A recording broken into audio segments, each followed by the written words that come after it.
Frak, this podcast, come and listen to us talk about Battlestar Galactica. It's a show that we're talking about.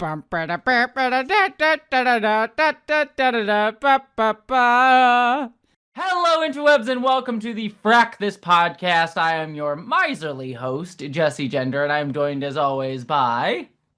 It's Vera Miserly. Yeah, it's a fun one. Yeah. I thought it was pretty good. Yeah. I'm not sure it fits you in any way, shape, or form. No, but no, not at all. I wish I was more miserly, if I'm being honest. Probably be better for me. Yeah, But sadly true for most of us. yeah, how are you, Vera? I am okay, dealing with some bullshit that I ranted to you about. Yes, If folks watch the shorts on the main Council of Geeks channel from a few weeks ago, then it's about basically the reason that I am unsponsorable, and it was something I had suspected, but having it like laid out and be like, yeah, okay, great, just irritating. Also, the town had its Maple Festival over the weekend, which means, amongst other things, I have a maple cotton candy. Oh, I'm jealous. That's one thing I liked when I was visiting you up in Vermont. It was so much maple. I loved it. Maple look, I won't say we don't go a little overboard with maple. We do, but I have trouble eating cotton candy that isn't maple cotton candy. So like it's not as good. Yeah, I totally understand that. And like I'm fine with going overboard on maple. Like that's fucking fantastic. Like my favorite beer is maple stouts. And I can't, like, they don't make it. I learned, so there's this brewery that I do really like. I like some of their other stuff. It's really good. It's called The Brewery, spelled with a U, though, weirdly enough. It's an odd name. Because I always try to explain, it's like, oh, I love beer from the brewery, and I go to, like, the beer places, like, do you have anything from the brewery? And, like, which one? I'm like, no, it's spelled B-R-E-U, like, something like that. Anyways, they had an oatmeal cookie stout. And they had, like, maple in it. And it was the most delicious beer I have ever had in my life. And I kept trying to find it again. And apparently it was like a 1 year. They just did it 1 year and that was it, a limited edition thing. And I dream of this beer. I want it again so bad. And there are other maple stouts that I know of, but that one in particular was just delicious. So it haunts me. You've also had the maple rum. Yes, which was also fantastic. So I should have gotten some when I was up there. Damn it. Alas. I mean, you would have had to drive about 40 minutes over to where I am. Yeah. I would have done it. I would have done it if I thought about it. It's like 40 minutes is nothing. I drove like 40 minutes just to go have like some drinks yesterday with some friends. So this is LA. Yes, but the difference is you drove 40 minutes to go half a mile. Yes. And Vermont is easier. I would rather drive 40 minutes for like 10 miles than 40 minutes for half a mile. It is so much health. It's like just mentally better. Like I like it better. Yes, there is something far more stressful about spending an hour in traffic to go 2 miles versus an hour in traffic to go 50 miles. Yes, very much so. I would take that any day by like a hot mile. But speaking of that, I did yesterday. I went out to see. So I was my friend Dr. Erin McDonald. She's in town for a thing that she's working on, and we went out to see a play yesterday, or technically a reading of a play that a few of our friends were in, called "The Ballad of Anne Bonny," and it was so good. So it was like a story of Anne Bonny, and it was ridiculously good. So there was a guy, Justin, who played Rackham. And he was phenomenal. And it's really funny because I was talking earlier and I didn't know he was in the play. And I was talking to Dr. Aaron earlier about something that I'm casting. And I'm like, I think Justin, because Justin was in the short film that I did with Tilly and Susan Bridges a while ago. And I was like, I really, I think Justin could play this part, but I think he's too nice. I think you need to be somewhat meaner for the part. And then I saw him play Rackham, and I'm like, oh no, he could do it. He could do it. Oh no, he's an actor with range. Yeah. I know that. Like, I know he's an actor with range, but like, sometimes you just get, but like, he can play a nice guy really well, and like, he has range and can do it, I'm sure. But it's just one of those like, oh, you give a nice vibe. which is like it's for the horror movie that you know I'm talking about. I Oh, think. I figured. I'm assuming the can't remember the character's name, but like the assistant running the stuff back in Yeah, the book. yeah, Yeah, yeah, yeah, yeah. yeah, That's what I figured. yeah, yeah. So, anyways, he could do it. He could definitely do it. So, anyways, it was a great play though. It was phenomenal. I was really impressed by it. So, yeah, Cool. yeah. Speaking of actors working together and pirates and things like that, we're talking about the ties that bind. Nope, that none of that worked. None of that worked at all. Nope, Not really. no. We're talking about comments from the episode The Ties That Bind. Let us look at these. Um Cosmic Flowchart said the episode that introduced Ellen was already called Tie Me Up, Tie Me Down. They probably didn't want to go with another tie pun. And to be fair, I think we mocked that at the time. Yeah, but I think I would still prefer to give me more. It's fine. uh, let's see. So this doesn't excuse the bad writing around it, says Magnificent Lily Witch. But Callie was written out due to the actress wanting to leave the show, sadly, because she had been lured into a cult, which eventually destroyed her career and life until it was broken up. Yeah, that was the whole weird nonsense cult thing that was going on up there around Yeah, that time. So, yeah, and like I get and like this is the thing that I will always say. hmm Whenever like look, I can appreciate the difficulty of having to write out a character earlier than you expected to and not necessarily getting to do it on your own terms. hmm But I will always judge the shit out of how you do it. I understand that like you had no control over the fact that she was leaving. You still chose to have her go out that way, and fuck you. Yeah. Here's another one from Yum Yum Podcast. This one I don't necessarily know if this is necessarily the reason that the writers did this, but I do agree on the point that they fed the trolls on this because I do remember this when I was watching the show. Callie's death is also weird given the context of the fandom of Battlestar Galactica at the time really put pressure on writers to do this. Jesse may remember this, but people were relentlessly cruel about her character due to the very sexist reason like how Callie was the bitch wife, but the bigger sticking point because the actress was one of the few women on the show that wasn't quote unquote sexy, and so for years fans were demanding that the writers kill her off. So we get to this point in which Callie is not just killed off, but brutally so, and it fed that toxic part of the fan base all the more. I do remember that. Mm. Especially in this rewatching because it reminds me again, the actress aside, it reminds me of a similar situation with O'Brien's wife on Deep Space Nine and Next Generation, Keiko. And there's a certain segment of the fandom in Star Trek that is like, oh, Keiko the bitch wife. And I'm like, you rewatch the show. I'm like, no, she's actually pretty good and solid, like as a character. I actually really like Keiko quite a lot. But it's like no, because she pushed back against like O'Brien being a racist. Sometimes she's the bitch wife, and same thing rewatching this. Like I actually ended up being on Callie's side a hell of a lot more than I didn't. I feel like. Yeah, but at the same time, like, and we called it at various points. Oh yeah. It still felt like the show was framing her Oh, for sure. to be Yes. the bitch wife, Yes, for even though sure. that was not our takeaway as viewers. No, it's a same thing with like Zarek. Like the show wants us to hate Zarek, but I No, still yet be like Zarek's right. He hasn't been wrong yet. well, no, he was wrong in his very first appearance because like he Yeah, yeah, with like the level of like you made him this about like a rapist. Like no, like the yeah. correctional system might have made him worse. He did do something that put him there Yes, though. yes, yes. So hold up, To dude. be fair, on that point, but he was right about the larger political context of that Yes, episode. yeah, Yes. like that call that one was him being half right. He was right that Mhm. the institution of the prison system made all these people worse. But he's wrong that Yes, that yes, some of yes, them weren't yes. monsters in the first place. Yes, yes. No, I totally agree. But Super. that's I think that's the only thing. I think it's Yeah, the only thing he's been wrong about. It's literally the first thing that he did, and he's been pretty on point since then. yeah. Well, Super Laser Seth, speaking on this point, said I would 100% buy both of those shirts. The Garibaldi one especially genius. Yeah, I think we should Uh do that. Yeah, Zarek was right. Tom Zarek was right, and all Garibaldis are bastards. I was thinking about this. I don't know if I'll do it, but like I kind of want to put a video together, kind of making the point of how much context matters and context gets lost.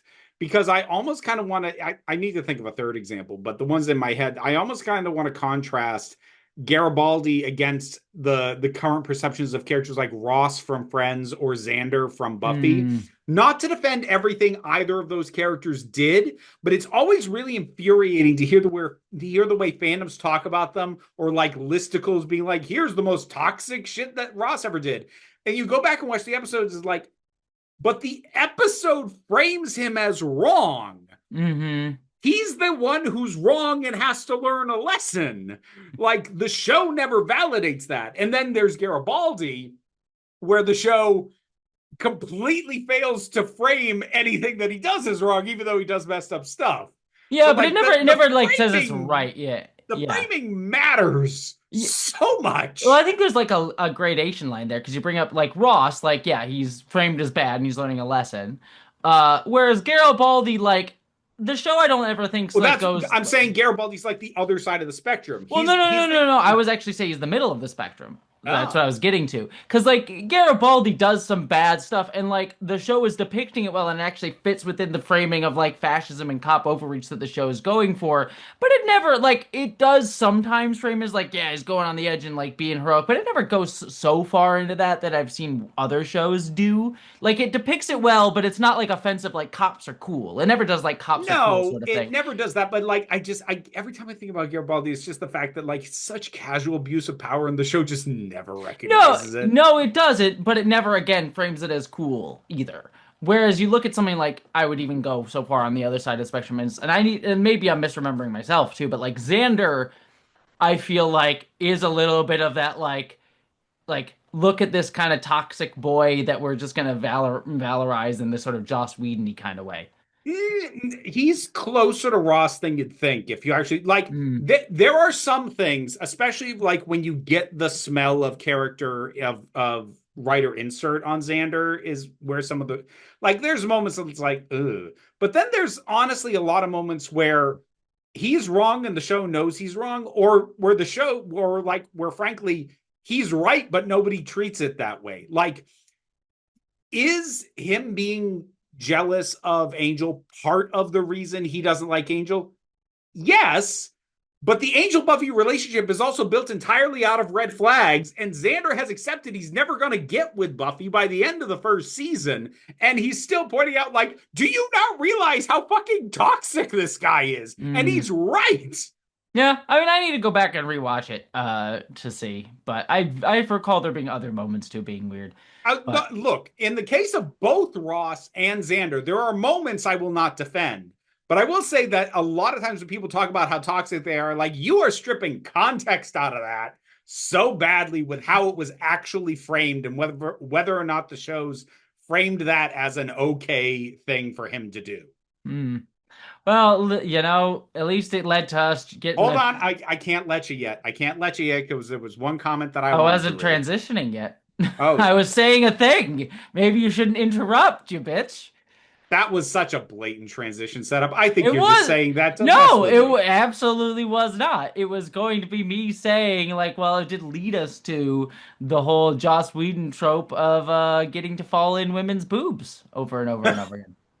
Oh, Jesus Christ. Uh, But there was a comment from the Cisco is Lanier.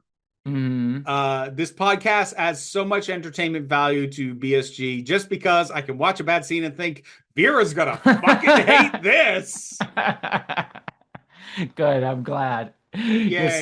Your suffering is Uh, palpable now. Honestly, at this point, that is the best that I can hope for, is that people find my infuriation with this show entertaining. That's the best I can hope for, because God damn it, man. We're gonna get to Caprica and the original series in some I'm I'm so so I'm so ready for late 70s cheese. I'm yeah. so ready for it, dude. I can't even begin to tell you. Well, we'll get there. We'll get there. And Zarek will be part of that as well. Yay! Or at least the actor will. Well, yeah. Yes. Well, we'll go down that road eventually. But speaking of roads, let us talk about the episode today, The Road Less Traveled. That was pretty decent. That was This okay. is talking That about, was that like that was an easy pitch that yeah, but episode made. I still hit it. It doesn't matter. It doesn't matter if the pitch was easy as long as the ball goes out of the park, you know? That was a You decent did not metaphor. knock it out of the park. I, That was a I double still, at best. I still At got on best. base. All right, there's no outs, so shut up. I don't So stop making me do. you know baseball well enough to throw around the references, but tiny little bits of football, your brain just You say that, but I almost forgot what sport it was. I was like, I almost said football. Stop making me do football metaphors. I was honestly, I was kind of suspecting. I'm like, I think she's pulling a fake it till you make it, and I think she just got lucky. That's what I was saying. Like, stop making me do sports metaphors because I'm gonna run out of them eventually. I've been doing okay now, but I am going to find more reasons to make sports comparisons I just to still am mess like with shocked. you. Like, I was completely unaware that there was a difference between like once you got a touchdown that you could either shoot it into the little goal posty thing or run it to. I didn't know that that was a thing until literally you told me however many episodes ago that was. I had no idea. I thought you always had to kick it into the little thing. It's the thing that is done most often because it's the far easier thing to do. Yeah, I thought that was it. I thought that's all Nope. you could do. Nope. Well, now I learned. Anyways, the road less traveled. Let us get into our recap. We start off over on the Demetrius, which is Starbuck's ship, and it's day 58. So they've been out for about almost 2 months now. Hilo goes in to see Starbuck, and she's clearly a little off. She's like got drawings everywhere, and she's painting, and she's like scribbling in notebooks, and she's like scratching herself a little bit. So she's clearly off her rocker a little bit. Yeah. Here's the Um, thing about the painting at this point. She's not painting any bigger of a space than she was last time we saw her. And she had already completely filled the space like 3 weeks ago. mhm. What I kind of want like the wall to be visibly like moved out because there's so many layers of paint on it. Yeah, yeah. Hilo tells her they need to rendezvous with the fleet. They're supposed to meet up with the fleet in just a couple days. And Yep, they Starbucks need to says refuel. yes. And Starbucks says that she may have found something, and it's in this area that they've already done scans in 3 times. And so she says like No, three. they've done it twice before Yeah, so she because she says the says, third time's the charm. Yes, yes, yes, yes. So Hilo is like, all right, we'll do that. And she also says she's going to fly this one with him. So she's going to go out in her Viper to fly it. well, not with Yeah, with him. him, Yes, yes, yes, yes, yes. I but yeah, stop being technically correct, Vera. the best kind of correct. um, over Look, on if I don't do it, half the commenters will. yeah, and we need the comments. So why are you doing it? I do not subscribe to the get one thing wrong on purpose just to boost the comments thing that fucking CinemaSins does. Uh-huh. I refuse to stoop to that goddamn level. Uh-huh. Well, over on the Galactica, we have Baltar in his little culty area, and there's a woman speaking to him, and she's like, I need you to help me make it make sense. You know, my husband and kids, they died during the genocide of all humans. Can I The just tell you colonies. my immediate note? Yes. Oh fuck, he has robes now. Yeah, he does have ropes. He has his fucking purple fucking robe thing. It's like, where the hell did that come from? Like like honestly, logistically, it annoys me. Where the fuck did that come from? My assumption was the women either made it or they just had it and gave it to him. I was like, this used to be my husband's, something like that. I kind of like normally like, oh, you don't have to give an origin for every tiny thing. Like, no, no, no, that is completely atypical to anything we've seen worn anywhere. And like it's not like you could just pop down to the shop and get a custom robe. Mm-hmm. But Well, yeah, he has a custom robe. And yeah, so this woman is talking about like her kids, husband and kid that died, and she says, I'm angry at anyone involved, not just the Cylons, the politicians, the corporations did nothing to protect us. Anger at the gods. And Balder's like, who stood by and let it all happen, and he hugs her and asks her to sit, and he says, well, the gods cannot be blamed for not coming to your aid, not because they weren't listening, but because they don't exist. They can't help you because they're not real. They've been pandering to our own ignorance for far too long. And he's saying all this, and he's like speaking into a microphone, and we learn that he's doing radio broadcasts. Um, Yeah. So, couple things mm-hmm, here. First is because this was my note before the one I'm going to spend more time on, mm-hmm, but we do get like an angle that shows more of the room, and it's like filled with people. yes. It's realistically it's probably like 40, 50 people tops, but it's a relatively small room, so it looks jam packed. There is like maybe 6 guys in here, and the closest one to Baltar is 5 rows deep away from him. Uh-huh. So technically, it is not a cult of all women, but fucking come on. Yeah, yeah. So that's the first thing. Second thing, he's being allowed to just fucking broadcast? Well, we learned later that like he is doing it on the DL and he didn't know if the president knew. My assumption would be you could just kind of just broadcast. It's not Then that why hard. hasn't anybody done it up to now? We've seen people doing broadcasts before in the show.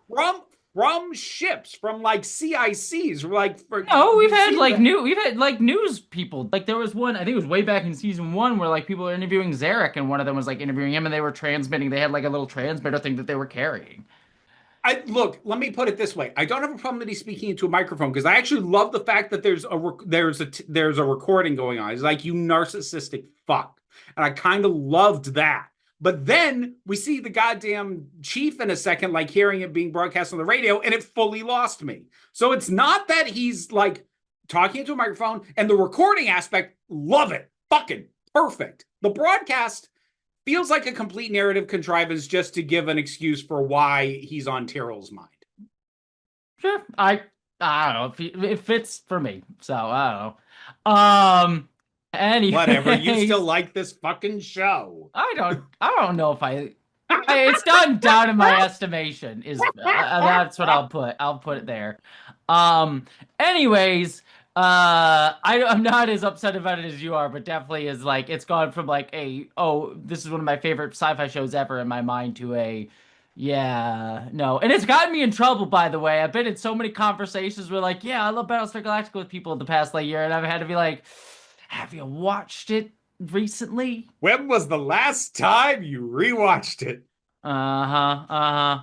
Anyways, Glad I could fuck up your interactions. yeah, no, it's always been awkward. It was very awkward. There was one where I just like said it and then I had to be like, yeah, no, but it's great because no one wanted to hear it. So I'm like, all right. I mean, which look is also valid. If what you remember is the good stuff and you're not in the mood to hear somebody be like, this aged badly, like I get it. I get it. That like that's fine. You are not while I will always push for people to be aware of and to be educated about the problem, even with the media that they love. I also understand you kind of have to be in the right headspace to be willing to engage with that. And if you're not there, fine. We're not trying to shove it down your throat. Yeah, yeah. No, it's also awkward because I've talked to Dr. Erin. She has a Galactica on her. She is tattooed on her. and I here's the and to be thing. fair, she is much more willing to hear the criticism. She's not closed off to it, but she also has a I tattoo. I so I'd had this thought before. I'd never voiced it. Like we had talked about, oh, maybe we'll have other guests on because we had her on early on. I think we need to abandon that idea at this point because anyone who comes in like, yeah, I'd love to talk about Galactica, they don't want to fucking hear me talk about how much I hate this fucking show at this Yeah, point. yeah. We'll do it on So the next show we watch. We can get more guests, I'm yeah, sure. yeah, Yeah. that's fine. But part of me also did wonder, like, boy, I'm glad we got her in early when I Yeah. still had hope. And like, when did she last rewatch this whole thing? I don't think she's rewatched it in a while, in a long while. Uh, So I'm sorry, Aaron. You seem really, really nice. I was hanging out Like with her this weekend, so my it's fine. interactions with you have been delightful. You seem like a wonderful human being. And if you listen to this podcast, I'm sorry we're ruining the show for you. She's not listening to this podcast. I've told her about how much we hate it, and she's like, "Oh, sounds good." Anyways, um, we jump back over. Yes, we Chief is listening to all of this. He's shaved his head. He's jumping rope. He seems to be like in a like again numbing himself to the world sort of thing, and kind of angry and sort of just in his own Do you world. remember the word this time? Shit. But he's not doing that now. It's a different thing now. He's like more angry now. Like before he was kind of like he was like emotionally numbing himself. Here he's like fuck was the word? I almost had it. D fuck. Fuck. God damn it. I Ah. think I think the way you said it was disassociating. Yes, disassociate. There's also Deassociate. dissociating, which they're basically it's two different, slightly different words that Yes. mean the same thing. Yeah, he's not it doesn't seem to be necessarily disassociating. He's just kind of seems like he's in anger. So Mm. he's stuck in the phase of anger right now. Which, like, I'm not even going to disagree with you on. I just wanted to see if you could remember Oh, the word. I couldn't remember. Anyways, jump back over to the Demetrius. Athena is kind of giving Hilo shit. He's like, "You went along with third time's the charm." And Hilo's like, "It's called following orders, Lieutenant." And she's like, "No, it's dragging our feet." She's pushing back us going back to the fleet as long as she can. Um, and because she realized what Adama will say. And then there's also a few other people complaining that she's taking a Viper. So like discontentment is growing amongst the crew. And Hilo's like, "Hey, look, just 2 more days and we'll be back with the fleet." Sure. Um, yeah. Sure, buddy. Yep. We then have Hot Dog and Starbuck go out in the Vipers. I feel so bad for Hot Dog Yeah. at this point. It's like he's he's just doing his best. He's just doing He's his best. he's just a sweet boy who's trying to do his best. I feel real bad for him. Yep, yep. But they get a Dratus contact while they're out there. And it's a blast damage Cylon heavy raider. And like Starbuck is like, not saying anything, like Kilo's trying to talk to her. But then on the radio, it's Leoben. He said, "I knew you'd be out here. I'm here to offer a truce between Cylon and human and a chance to complete your journey." So my note at this point was, "Oh Jesus, she needs this asshole to guide her." Really? And uh, can I just kind of lay out, it's not definitive whether or not it's 100% going to go this way, but until proven otherwise, I'm just going to assume that it is. It's gross to have somebody's physical, emotional, and sexual abuser show up again and guide them on their correct fucking path, thereby validating literally anything he did to her. hmm Oh yeah, no, yes. I will at least say that the show brought it up. At least it's brought up. Uh, That's something. Like honestly, if this show ends, if this arc ends with anything other than, well, like honestly, I hate the idea that he's going to guide her at all, because mhm, again, just that concept that he can help her mhm, validates his narrative.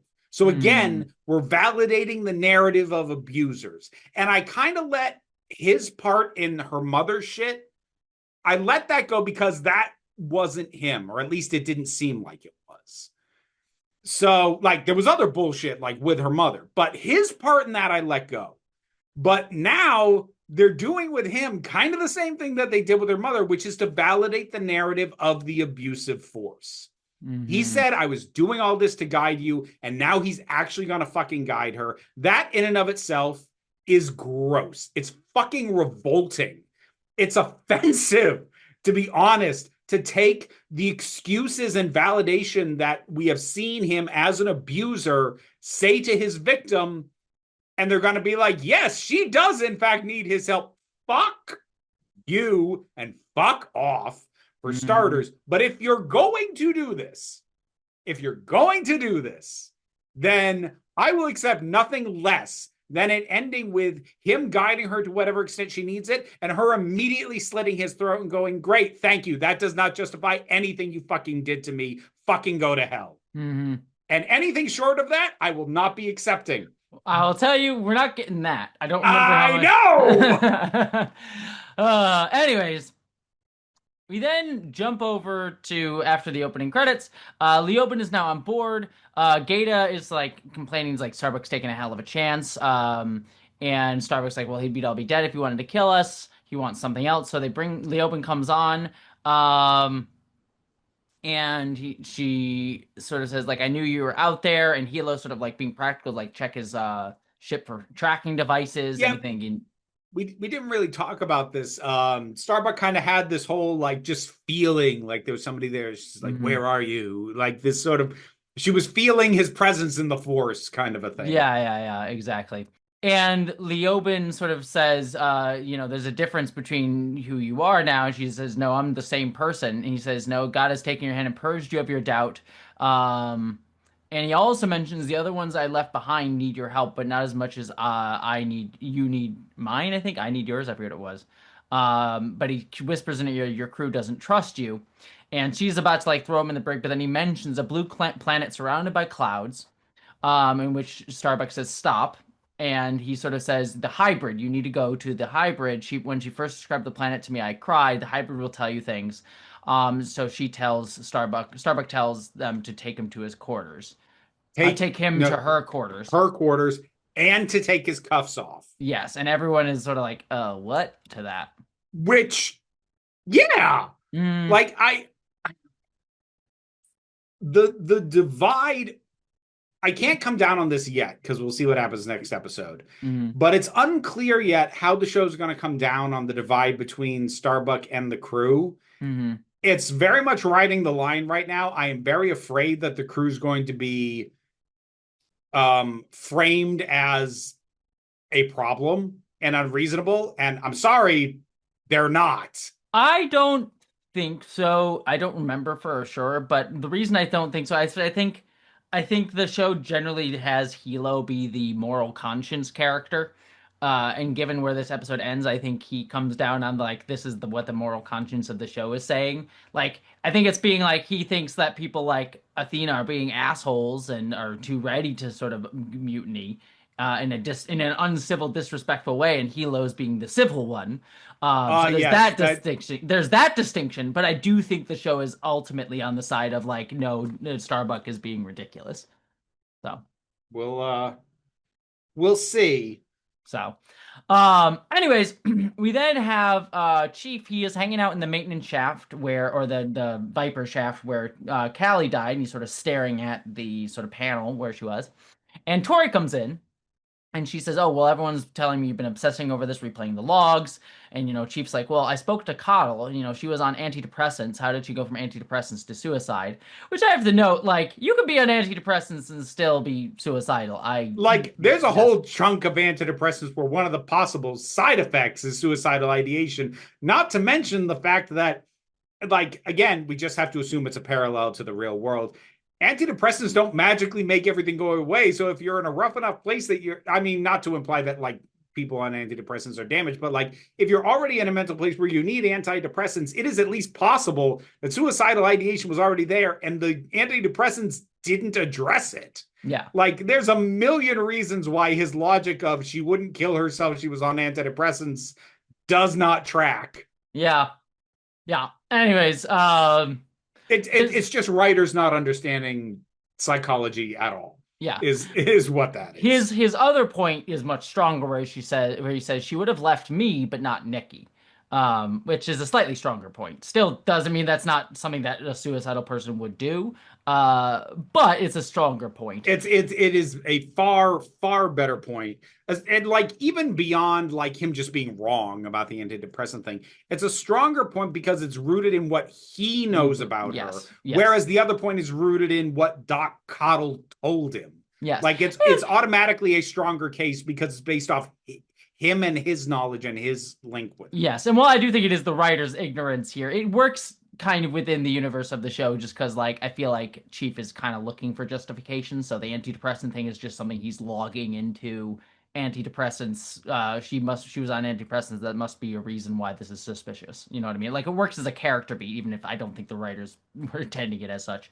Oh, Um, I don't think they had a damn clue. no, but it works. It works, even if And unintentional. like to be fair, it does. In universe, it works fine. Yes. And so Tori's like, "What do you think then? Someone killed her? Certainly not me. I don't know what you're. That's ridiculous. Why would you bring that up?" Uh, but she's like, "Yeah, I have to let it go." And she was like, "I have to figure out what happened." Um, and then Tori says, "Well, maybe she sensed it. She was your wife. You've been different since the nebula. Maybe she was afraid of you." So sort of like throwing it on him because she's being awful. Uh, and she's like, "We don't know why these things happen, but God does, and maybe it's all for the best. We're all in this together. I'm here for you, Galen. I know where you are. I know where you were until Gaius helped me realize whatever we have done before, whatever I have done, it doesn't matter. We can still change." And Chief's like, "You just spend too much time with Baltar." There was you didn't read this comment, but there was a comment that kind of pointed out, kind of made a little bit of a defense because we criticized before about how Tori's shift in character feels like it feels lesser than it should be because we didn't know enough about her Beforehand.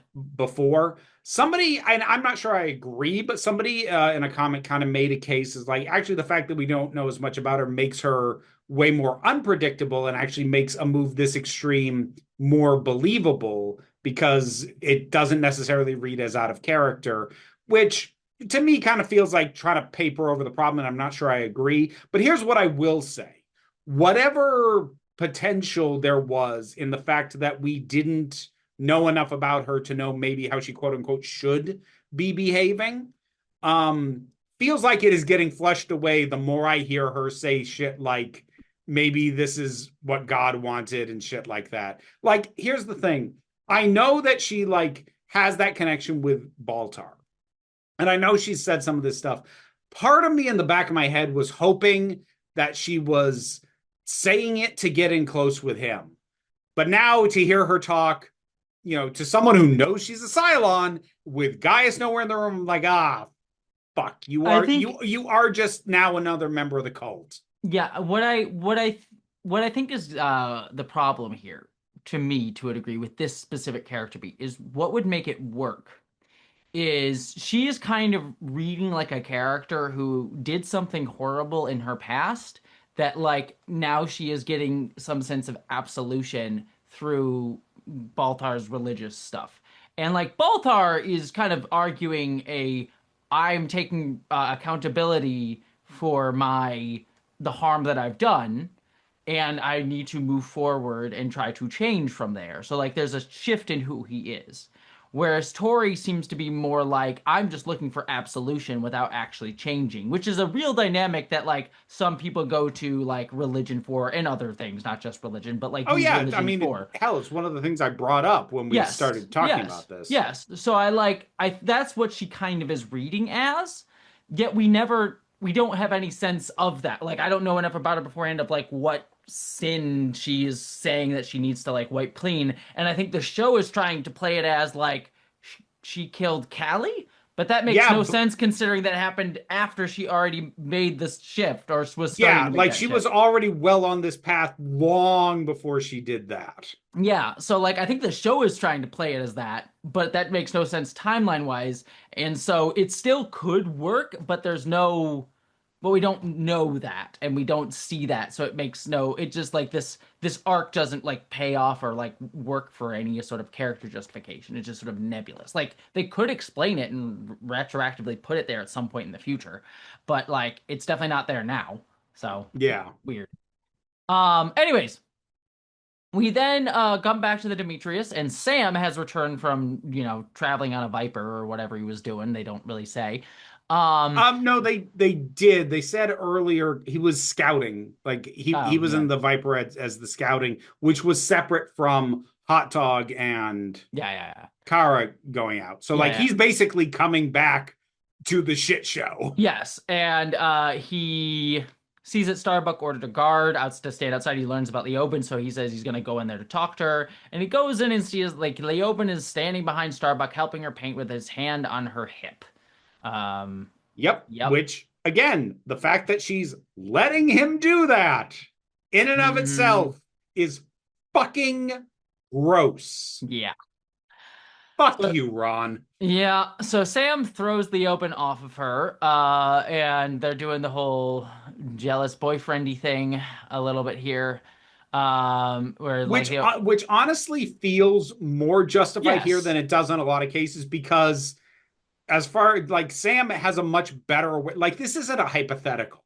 He knows, or at least as much as Kara was ever willing to tell him, but he knows that Leoben was her personal jailer hmm for as long as she was in custody on New Caprica. So like this is way more justified than your standard get your hands off my girl shit. yeah, yeah, no, for sure, for sure. But he also doesn't like it's at least the dynamics are more interesting in that case for that, and then also like he's not her like partner, at least like in any strong sense. You know what I mean? Like they're separated, but Yeah. they're fucking, and it's not like it's a weird dynamic. So like he doesn't really necessarily get to like claim any sort of thing on Starbucks. Not that he could either way, but it's less strong than even if it would be if they were in like a strong marriage sort of relationship sort of thing. So Yeah. it's an interesting dynamic in a weird way. But anyways, Leoben, he says throw Leoben in the storage room. Hilo comes in and sort of like gets Sam out of there as well. And Starbuck is arguing like, well, he can help us, and he's like, and this is where Hilo finally brings up is like he kept you locked up for months. You know, it's all mind games. That sort of thing. So at least it gets brought up. So Yeah, it is not enough. And again, like just that shot, just the fact that she is completely unbothered of this man's hand and specifically just resting on her hip. What the fuck? Man, hmm like the more I think about that shot, the more it is deeply gross that that shot is in this fucking show. like there is something that could be done here of like she's gone through a for all intents and purposes some level of like mystical style trauma where it's like she feels like a new person, something's happened to her, she doesn't feel like herself anymore, and the show's kind of trying to do that, and I could see someone who is like not sure who she is anymore falling back into old patterns, like falling in with an abuser, but the show's not really understanding that or really driving that home super super well. Well, it really doesn't help that the person who pointed out, like, you're not the same person I knew on New Caprica Is Leoben. is Leoben. So, Yeah. like, if she even had the agency of describing herself, like, I feel so disconnected from the person I was when this happened to me, like, if she was the person saying this, because since she isn't, I'm sorry, it reads as an abuser projecting bullshit as a reason why it's okay for him to touch his fucking victim again. Hmm. Like, and I understand that metatextually, in terms of like the prophecy bullshit this fucking show is doing, that like that's not strictly speaking what it is, but that's how it reads. Yeah. Because even if you're introducing the idea like she's not the same person and the baggage is like maybe isn't gone, but it's not landing in the same way, cool, have her fucking say that. Hmm. God damn it, man. Yep. Anyways, we continue on.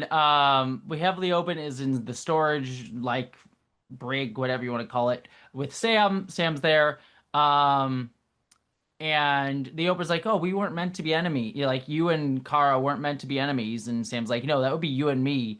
And he's like, "I understand her destiny, that sort of thing." And Sam's like, "That's not good enough." So he doesn't even push back on that. He just sort of says No. it's not good enough. And Leoben's like, "It's good enough for her." And he says, "What is the most basic article of faith that this is not all we are?" And then Sam sort of like looks at him at this because he sort of is like reading this through the perspective of like, oh, I'm also a Cylon and I'm not what everyone else thinks I am, sort of thing. Um, and Leoben sort of says like, look, I saw you when you were just a celebrity on Caprica. You were just another face on the magazine. Now you like and you have like the singular moment of clarity. You have something more going on. You're fulfilling something bigger than yourself.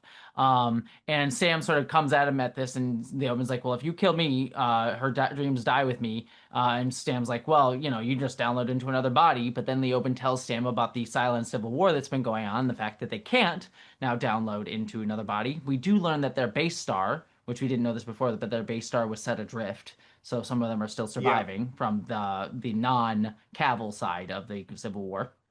Um, anyways, and he's like, this is a war between those who embrace our true nature and who fear it. Um, and he's here to argue for an alliance. And if you help us, then the hybrid can lead us to the promised land and we can find Earth. So basically, just come here to offer an alliance between the humans and this half of the Cylons, and Starbuck can get the hybrid to lead them to Earth. Is the deal. Yep. Um, Sam then tells the rest of the crew about this plan, including Hilo, and he's like proposing an alliance between us and the base ship. Gata and Athena. So Gata thinks this is suicide. Athena's like, "What, you want to trust Starbuck with this?" And also pointing out like we're going to be overdue with the rendezvous. Um, Hilo is like, "What are you doing talking mutiny if you don't want to like listen to her orders?" And Athena says like, "Well, Starbuck's gonna be leading us into a trap," and this is when Starbuck comes in. He's like, "We go. This is a chance to find Earth. I intend to take it." So she's planning on going and meeting up with the base star. Yeah. We then jump. Now, Hilo's going to bring something up later that, like, I feel like should have been brought up immediately because, like, Mm, it should have been the overriding argument, mm, which is the fact that if they miss their rendezvous, what is supposed to happen is Adama's supposed to assume they're dead. mm, Now, when this gets brought up later, Kara's going to make the argument like, well, he wouldn't do that. And like, possible. We've mm. seen him hold out for longer than is reasonable, waiting for things before. But also, like, strictly speaking, in terms of how this is supposed to go, if Adama isn't feeling that way, or if he gets overridden by the president or somebody else to not wait, you're fucked. Yeah, you're never gonna It, find him again. Yeah, yeah, it's very strange to me that that doesn't get brought up as an argument until later, because I feel yeah. like that should be the argument ender, and you should be bringing it up immediately. Yes, I know. Well, we'll get to it. We then jump back to Tori and Baltar post coitus. And this is where Baltar's asked, like, "Well, can I surmise the president was not told about my broadcast?" And Tori's like, "Well, actually, I told her all about them. She suggested I suggested you speak to the admiral about it. And so you'll have to do something about that." But even and Baltar's like, "Well, even with Rosalind and Adama, the movement's taken on a life of its own. It'll take more than just bashing in a few heads to stop it." And Tori's like, "Well, you're not worth another confrontation in the quorum. You just have people from the fringes. No one of consequence," is Yeah. the phrase. It was weird hearing reference to Tori interacting with Rosalind because we have not seen these two Mm-mm. in the same room since like the second to last episode of the previous season. They were in the finale. They were too. Okay, fine. But like, That's about it. yeah, they really have completely cut her off from what we had seen her doing previous, which in and of itself is fine, but it's weird that they think they could just get away with casually referencing, "Oh yeah, I talked to Rosalind." And again, I'm like, bullshit. Yeah, Like, yeah, that's no, you're not. That's not yeah, a thing you're doing anymore. And I yeah, wouldn't have assumed you were. yeah. It's weird. It's odd. Anyways, Baltar's women are sort of walking through the like corridors, members of his cult or whatever, and they're all going to hear Baltar's words. So the chief overhears them and he follows them. Baltar's giving a speech and he's like, "The past is written in possible change. Why are so many of us living in the past? What could we do if we like were in awe of what we could do? And instead of like we could just spiral endlessly in the heavens and or we could find inner strength or whatever." And sure, Chief's at least listening to this and Sorry, I kind of wish those were his exact words. We can find inner strength or whatever. yeah. Ty comes up and he's like, no one buys this crap and doing this normal Ty curmudgeonly thing. And he's like, "We need to talk." And Chief's like, "I don't have anything to say to you," but they sort of go off to the side. And Ty's like, "You need to pull yourself together, suck it up. And he's like, "What? That's your advice? Just like be a man, just like you. You know, are you still the same old Saul Ty? I heard you're spending a lot of time in lockup with that six." And Ty's like, "Anything I've done, I can live with." And Chief's like, "Well, I can't." And I was thinking about Cisco from Deep Space Nine going, "But I can live with it." If people know what I'm talking about. Um, but anyways, Chief's like, well, Tori thinks we can be the salvation of the human race. All I know is that if there is a god, he's laughing his ass off. So, yep, everyone's dealing with an identity crisis. Woo! We over on the Demetrius, we have one of the crew members named Matthias. It was kind of cool. Like was like on the outside of the Cylon Raider, sort of like checking it for transmitters or anything like that. Yep. But while she was ordered, right when she's ordered to come back in, she sees sort of a gas leak, and she sort of looks at it, and the Raider blows up. So, F's in chat for the red shirt. yep, Matthias gets blowed up. It is kind of funny that they actually like they do try and actually put a lot of weight on this, which on the one hand, I guess I kind of appreciate, but on the other hand, it's like, I'm sorry, this show has had red shirts just like fucking everything else. So, Yeah, yeah, eh. yeah. I mean, it's someone dying. I get it. Especially we don't have as many people anymore. Anyways, Chief, at another point, goes and checks out Baltar's cult again. There's a lot more people there. And people like start clapping when Baltar comes out. He's like, "No, don't clap." This is when I noted he's like wearing a really nice outfit. It's like purple and like a whole thing.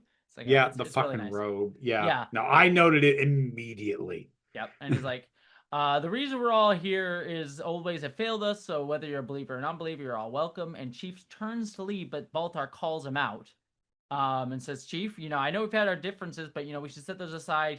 Come down and take my hand. If not for yourself, then for your wife, for Callie. She would have wanted this." And sort of Chief sort of reacts at that, and he's like, "Callie wasn't like me. She forgave you. I haven't. You may have the sheep, following you in your message of forgiveness, but there are some sins even your imaginary gods can't forgive. Imaginary god, not gods, excuse me." And Baltar's like, "We're not talking about imaginary god. I'm asking you to take my hand. It's what she would have wanted." And Chief sort of goes at Baltar and tries to strangle him. Yeah. People say, Not the move I would have done, but in that moment, I would have hit him. yeah, no, fuck him for that. It's like, you didn't know the shit. Chief says this. He yells at him, "You didn't know her," as he sort of storms off after sort of people pull him off. Correct. Mm-hmm. Anyways, we have the chief. He goes back to his room. He's freaking out. He's throwing things, kicking things, and then he puts a gun to his head at one point, screaming.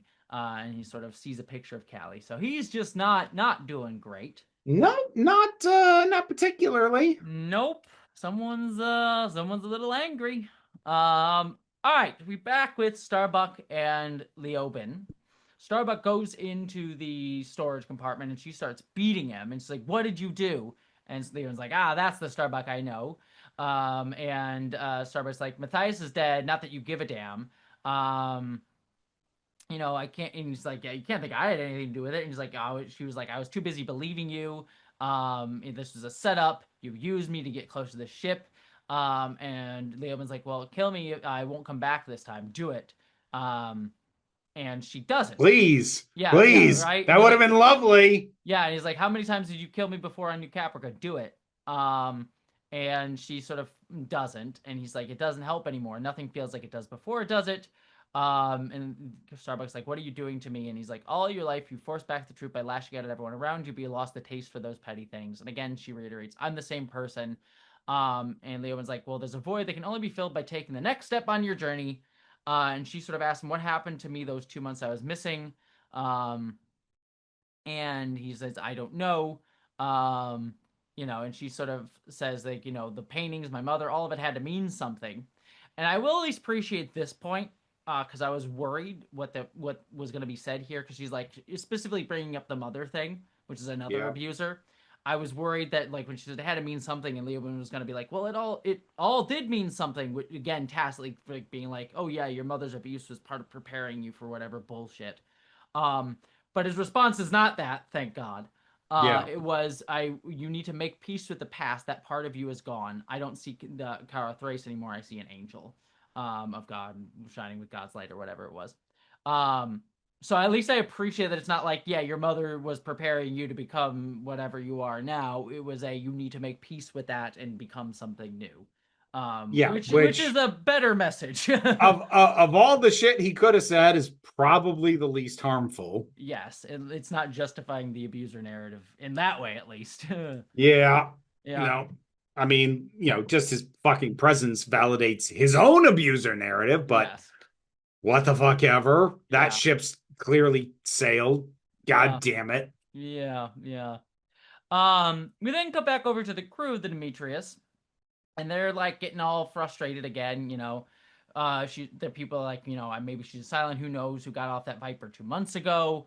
Starbuck then comes in. Starbuck gives a speech. She's like, Matthias is dead because of me. I don't know what words and prayers mean anymore. We want to think her death meant Thoughts and something. prayers. Yeah, press F to pay respects. It's like we want to think her death meant anything, but in war, death is meaningless. They're just gone, and I have to live with this. I know this is a difficult mission. Maybe I haven't. And then she sort of like trails off. And Gata sort of like says, well, we downloaded the coordinates. We can go back to the fleet. And then she says, nope, we're not going back to the fleet. The base ship has something to do with it. So we gotta go. And so she says that. And as she leaves, and then again, people start getting even more upset. There's a guy named Pike. We learn his name is like, Frak, one of us is down now. We're all gonna die. Game over, man. Game over. Um, and Pike sort of like starts going at Helo's like choose. We need to choose a side, and Helo's like, what side? You can walk away from this. Like, shut up. You're not doing mutiny. And then Pike says, oh, well, you're gonna protect that Cylon thing. And then Helo hits Pike and sort of puts down his sort of mutinous rhetoric. So, Mm-hmm. um, which at least it's at a point where he's like dehumanizing people. So. Yeah. All right. Or depersoning, I should say, not dehumanizing in this context. Anyways, we have a quick little shot where Chief is looking at pictures of Callie again.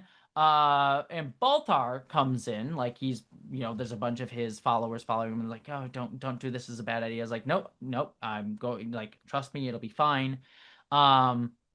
And he's like, there's nothing to be afraid of. And he goes in, and Chief basically says nothing during this whole thing, but like Baltar's talking to him, Chief's just laying down looking at him, like giving him like a stare. And Baltar's like, look, I'm here to, ask your forgiveness about my presumption. I hardly knew your wife. I'm sorry. I know it's hard to make sense of things sometimes in my own life. I joined the fleet as a science guy. The science guy. Bill as the science guy. A skeptic, a man of reason. Only have fate turn that all around. But I understand now there's a purpose. We change, we evolve. Maybe we even learn something along the way. I've committed unconscionable crimes, and I was offered one last chance at redemption because I choose to accept my fate, not fight it anymore. Which is, again, it kind of goes, there's still the whole fate nonsense all wrapped up in this, but again, I do at least like the point of like the distinction between him and Tori is like he's accepting responsibility for his crimes as opposed to Tori, who's like, I'm absolving myself of any responsibility for I am anything. perfect exactly as I Yeah, am. which Yeah. I do at least like that distinction in how you can take the same sort of rhetoric, which is at least somewhat of an interesting idea. But then he also says to Chief, I'm sorry for your loss, Chief. She was a beautiful woman, I'm told, also quite spiritual, because we need to compliment the woman's beauty before we compliment her, like, personality first. Yeah. In But her life, what? Nah, she was hot. I'd have banged her. yeah, right. But That's he's the like, important shit. yeah, he's like, well, I was also told quite spiritual. I don't expect you to believe me, but I would like to know her better. And he turns to leave, but right at that moment, the Chief extends his hand, and Baltar takes it and says, "Thank you." I actually really like this scene. Yeah, it's probably the best scene of the episode, I would say. Oh, I by a country goddamn mile. Like, I'm not necessarily on board with everything Baltar said, but then again, I'm never on board with everything that Baltar said. And he's the one character the show's been really good about in terms of the framing and context of him, and never losing sight of the fact that while he may sometimes be right, he is always a piece of shit. Yes. Like, the show never loses sight of that. I No. mean, I'm not sure if I could say he's like my favorite character personally, but like he's easily consistently the best written character. Yeah, he's definitely the best written character. Up there is one of my favorite characters, and he's definitely probably the most interesting character for sure. Yeah, He is definitely the character that like you come away from the show as like, all right, he was the this is where they were cooking with gas, or you know what I'm saying, mixing my yeah, metaphors. like pretty much from the start, the show has always gotten that like it has always been quick to remind you whatever good qualities you see in this guy, he is still a piece of shit. Yes. Never forget he's still a piece of shit. And honestly, I rare sentence you'll hear from me these days. I kind of love the show for that. Mm-hmm. But combining that with the chief, as you said, having no lines, saying nothing, but also extending his hand, like having this moment that to me at least read as I I can't bring myself to say anything to you, but I can do this. I can Mm-hmm. offer something. I just can't fucking talk to you, man. I can't. I did really like the actor just like giving him this like death stare this whole time. It's like it was very intense actually until the And it hand doesn't hit. even really soften when he extends his hand No, either. no, not No, really. no, it's good. This scene is good. Yeah, they can do it from time to I time. know. That's why this is so infuriating. Like, honestly, if we weren't still getting scenes like this, I'd be having more fun with how bad the show is. Yeah, the more I realize it, the more I realize like I don't dislike Ronald D. Moore, but I don't like him as a showrunner. I like him when he's like, because I go back and watch his Deep Space Nine ones are good. Like he's a good writer when he's a staying away from women is usually the better thing, and B, when he has someone else to like direct him better, like an actual showrunner that was like on Yeah. Next Generation, like Michael Piller on Next Generation or Ira Stephen Bear on Deep Space Nine. So. It does make me wonder, like, hey, maybe for all the criticisms we have about the fact that he doesn't understand the medium he's adapting, but hey, maybe God of War is a real good story for him because there's not a lot of women in those No, stories. there's not. It might actually work out to his benefit. Though to be fair, the women in those games I do really like. So we'll see how he's Like gonna fuck them up. there's still stuff for him to fuck up, but like there aren't as There there aren't aren't as many as things for many. him. Yeah, like I mean, granted, I haven't played the later games, but there's Kratos' wife who's dead at the start of this timeline that they're doing, and then I know Athena pops up again briefly. uh, yeah, she does. I think so. And then also, what's her face? Odin's wife. I'm blanking on her name. Um, Oh, Freya? yeah, Freya's there too as well. Freya's Okay. actually a pretty decent part of the game, actually. Okay. Yeah, see, again, I haven't played him. I don't know. But like that's way fewer things for him to screw up. And also, he's got to be working off a template. So like if the games did the character well, maybe he'll Well, stay that in his implies he's goddamn already said he lane. hasn't played the games. I know that, but I guarantee you he's at least seen the fucking cutscenes. Yeah, yeah. And like and like there's got to be somebody involved who's got to be like maybe not who can override him, but I guarantee you there's somebody, be it a producer, be it one of the writers, somebody's got to be tapping on his shoulder going, okay, this is how the fans expect it to be, right? And Mm-hmm. I'm like, maybe that'll reel him in just enough. Because I like there are some I feel this way about a number of writers where like it's not that you're a bad writer, but you should never, ever, ever, ever write women. yeah. Brian Azzarello is one. Frank Miller's another. I mean, at this point in time, Frank Miller is just a bad writer. But you go back to the days where he was good. It's like it's not great when you write women. You are a good writer, but just don't try and write women, Frank. Yeah. My big thing is I just hope, I mean, I really like those games a lot. Like I legitimately, I said this last week, the God of War games I think are like some of my low key, some of my favorite games. I don't even like think about them enough. Like they're phenomenal all the way through. And even the old games, I think definitely testosterone the games, but I still think narratively hold up really well if you can get beyond the like juvenile, like, ooh, sex. Look, we got boobies in this. Ooh, sex. The instant kill button. Like I Yeah. remember, especially those earlier games, the little flying images. You just get close enough to them. It's just one button press to rip them in half. It's like the oh fuck this button. Yeah, yeah. But I do really like those games. Like if you can get over the teenage boy like look boobies element of them, they're good games. And then the new ones I think are really mature and really fantastic. I really love them to death. Um but the one thing I really hope they don't screw up in the show is Heimdall. The game's depiction of Heimdall is my favorite version of Heimdall I have ever seen. Like you should, because you'll probably never play them. Like go Oh, look up. I can't. I'll Yeah, I'll vomit. yeah. Go look up just like cutscenes of Heimdall. Their version of Heimdall is so fucking good because they play him as like, because he can see things, he can see like into the future as well, and so he's just a pretentious piece of shit. And I'm like, I know better than you. I know what you're gonna do all the fucking time. So he's just such a piece of shit, like pretentious asshole, and I love him. Also, they're like their depiction of like all of their takes on the like Norse gods are really unique, and I really love them. Thor is probably the most stereotypical version they do, but their Odin too is also really good. And I say this is not, this is Jacob Geller's how Jacob Geller described Odin from the game. So this is not my language, but oh, Jacob Geller, and I'm like, this is perfect. Like he described it as like an old Jew, like just like an old Jewish guy, just like, hey, how you like that sort of like a like what's his face from like a Larry David type sort of thing Yeah. as Odin. And I'm like, yeah, that's the best way to describe their take on Odin. So yeah, those games I will I've been wanting to make a video essay on them. Maybe I'll do it when the show comes out at some point because I do really love them quite a I lot. think that'd be the thing to do. I think we're on like a double tangent Yeah, at it's this fine. point, It's folks. I'm fine. sorry. I'm trying to put off talking about the show we're actually here to We only talk have one about. more scene left, so it's fine. But there was a game I played recently, which is a combination visual novel and match three puzzle game, which Mm, I don't normally like visual novels, but it's pretty well written, and I do like match three puzzle games. I'm a basic bitch that way. mm, But one of the characters in it, Miko, I actually really like the way that they did because she has some degree of future sight and prophecy. mm, But unfortunately, that means that she sometimes loses track of where she is right now because mm, it's not like she knows what happens, but like keeping straight in her head where she is right now on that timeline doesn't always work. So like the first time she meets your character, she like hugs you and like, oh, I've missed you. And you're like, oh, it's nice to meet you too. And then she's incredibly embarrassed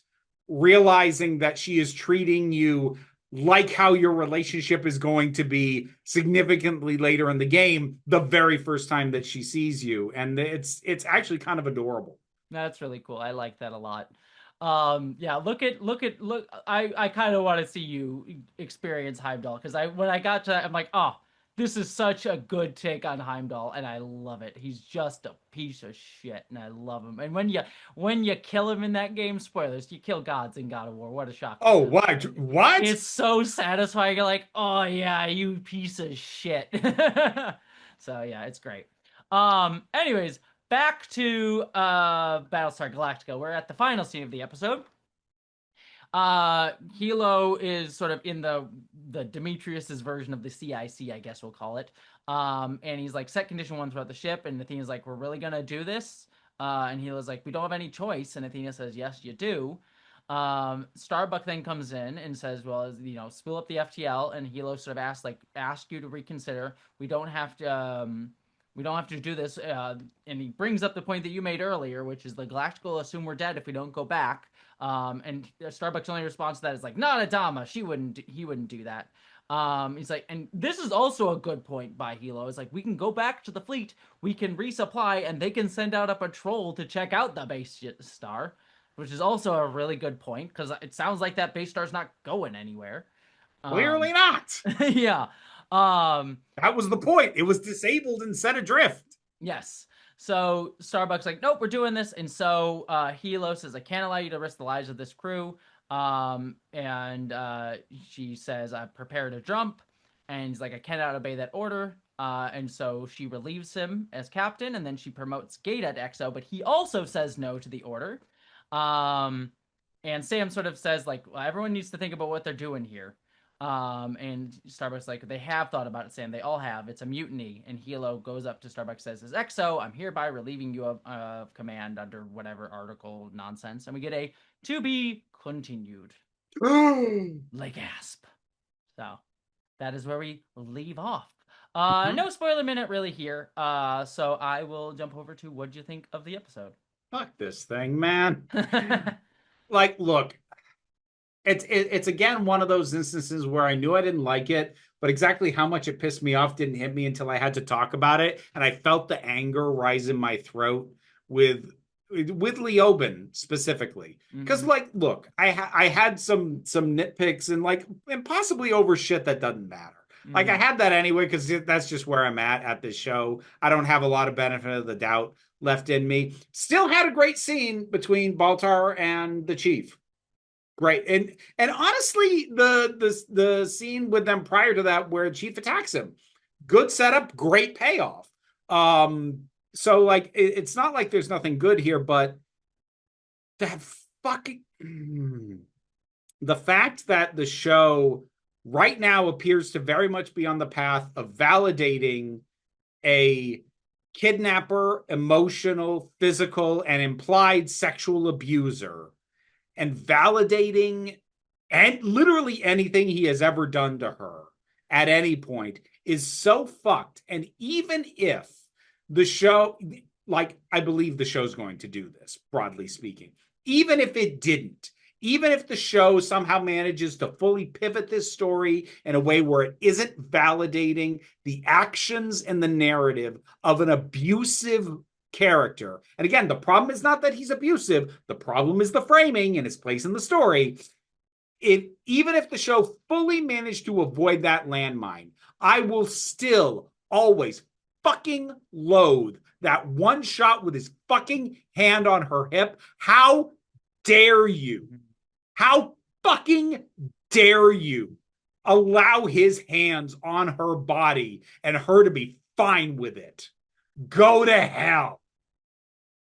And again, it's like it's coming up again. It's like me realizing just how angry that actively makes me.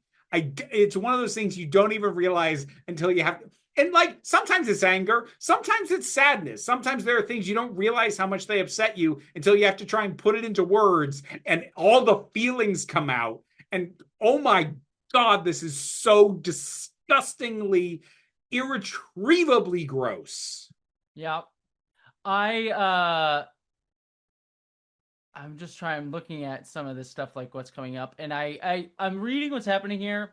I do remember actually kind of how this ends for Leoben, and it doesn't do enough of the analysis of him, and I don't think it's ever going to do that. However, his ending in this show, I'm like, oh yeah, that's pathetic enough. I appreciate that. Okay, We'll get there. I'll look forward to that then. We'll get there. But again, no matter what happens later, Oh, I agree. I agree. that shot is indefensible. Agreed. And Agreed.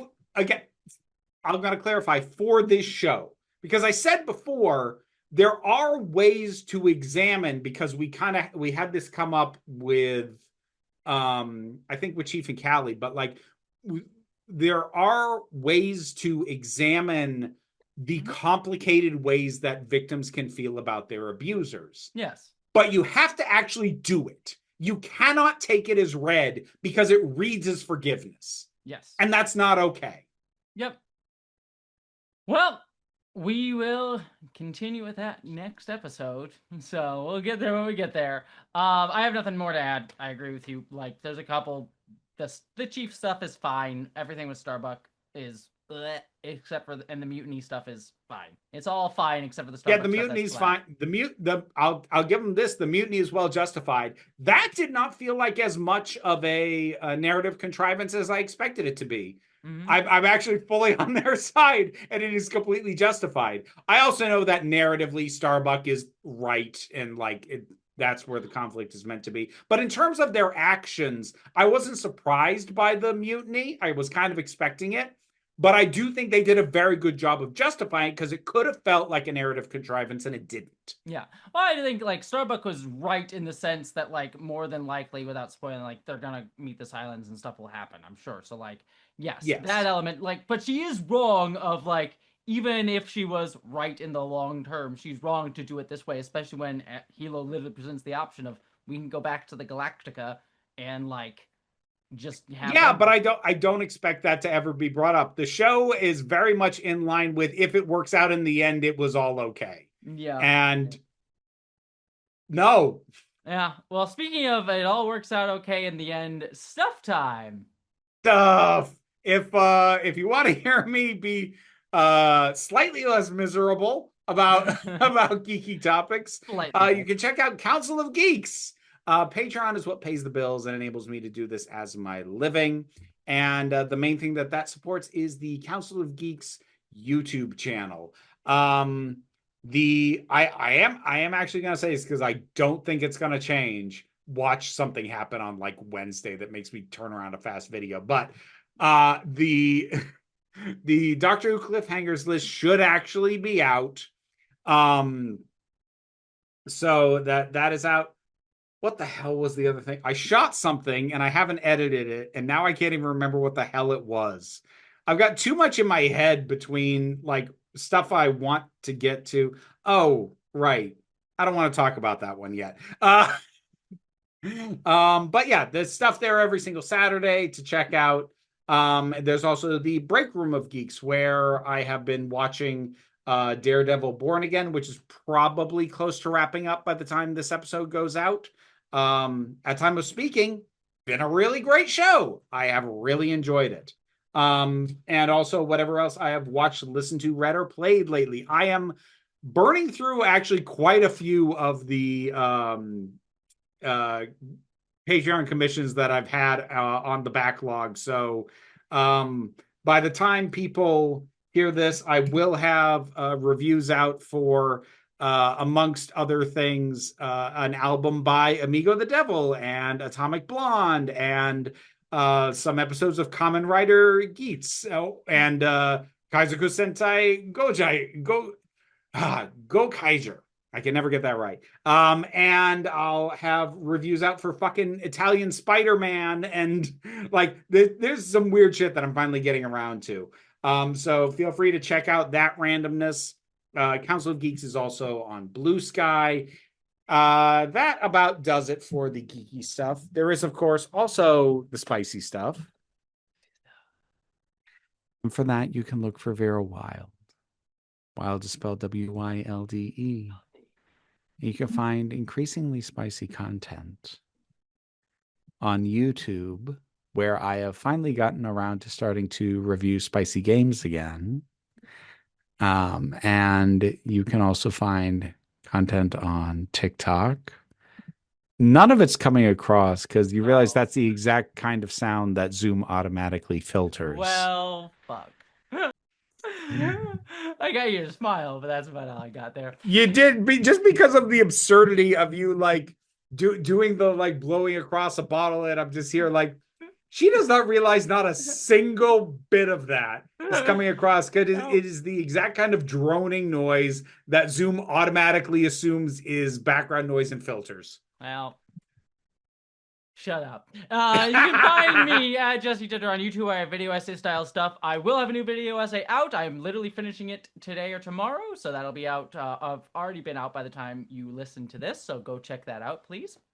I have a Jesse Tinder After Dark where I do news, reviews, reactions. I'm also reviewing Daredevil Born Again. I also have my podcast, a genre friction that I do with my friend Giraffe over there. We talk about different TV shows, movies, and stuff that we're watching.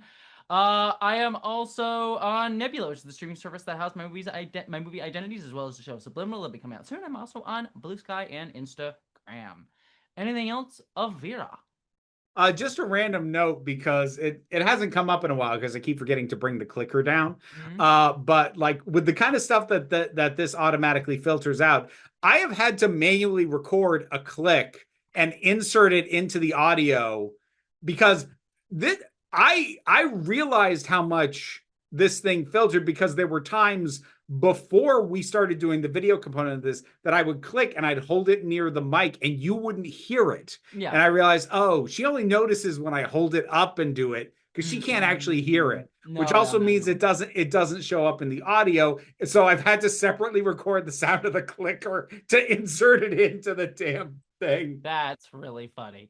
That's why I always try to mention it when I see it because I didn't know if the sound came through. So I didn't know if you actually did it or not. So that was the thing. I didn't realize you couldn't hear it at first. Then eventually I realized like, oh, I got to be sure that Well, I she wasn't. I'm not sees. very sure because sometimes you record your own audio, so like sometimes your audio will pick it I, up and mine. I I haven't been doing that for a while. I haven't been doing that since we started actually Oh, using the video portion, just because that's fair. it's easier. Yeah, because like your audio record may do it separately than the Zoom audio backup that we do. So, Yeah. anyways, that's enough talking shop. Listeners, hope you're all taking care of yourselves, and as always, I hope you live long and prosper.